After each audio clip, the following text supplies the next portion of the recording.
I first connected with EMI in 2009. It's something that really piqued my interest. I kind of kept it in the back of my mind, and then after graduating and working for a couple of years, I finally went on my first project to Nepal. I think over the years, God has used my professional life as almost like a training camp for the work of EMI. It's important to be able to use my skills as an engineer to serve others. I've sought to follow God and to follow His path for my life. It's brought me into ministry work. I know this is true for a lot of EMI staff, that we're being sent out to do the work, to do God's work, to be a blessing. I think design services are important in any part of the world.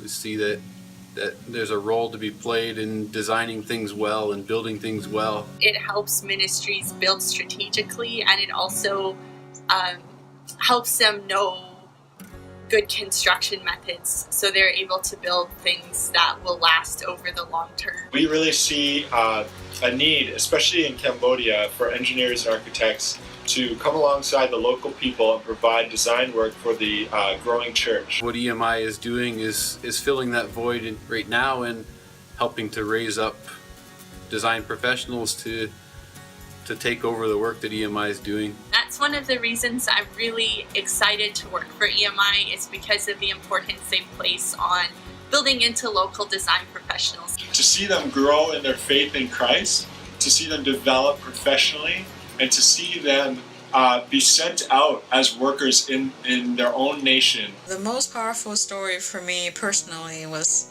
a story actually back in 2005 when I was an intern in Colorado Springs. We got a phone call from a pastor in India, and the pastor, after a year, just wanted to call us and let us know that the building we designed for them and they built was the only building standing in their whole village, in the whole area after the tsunami.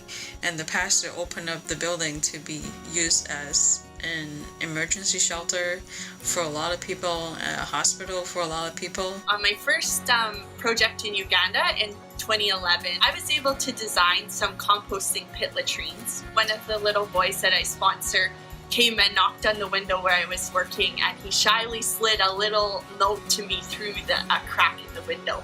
And I opened it, and he'd drawn me a picture of a toilet, which just made me so excited. I did a project with EMI and Gami and Niger with SIM for their hospital, and we were able to see two medical wards that were designed by EMI in previous years, and now they're built and being used. And it's just so cool to see the appreciation from the doctors and the local patients, and how they're using the hospital and how it's helping them. It's been just a real encouragement to come alongside these ministries, to bring the skills and the gifts that God's given us and equip them to take steps forward into what God's called them to do. Being able to see from design, which I was involved with, to construction, to being able to see the kids use those pit latrines and being able to see the ways that they were able to sustainably use the compost was just very exciting for me. Working with EMI and working at EMI has been a real joy and a privilege. It's exciting to see how God works, how God brings different people together, how God brings teams together, and how we can all contribute to that, to glorifying God and to expanding His kingdom.